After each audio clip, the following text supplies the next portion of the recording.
Kenapa nak tanya pasal laki kita? Tak, kenapa awak nak tanya pasal laki kita? Laki kat mana?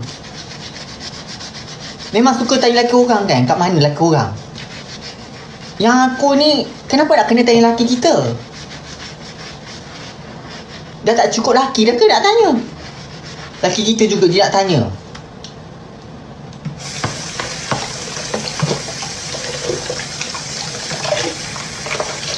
Kenapa kau tak cakap je tu pun? Mana bos Hajat? Kau tak tanya pula bos aku kat mana? Tak nak tanya pula bos aku. Tanya pula kawan kerja aku ke tak nak tanya pula. Kenapa nak kena tanya pasal boyfriend aku juga?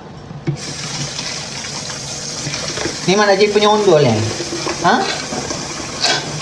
Nak jadi penyondol ke?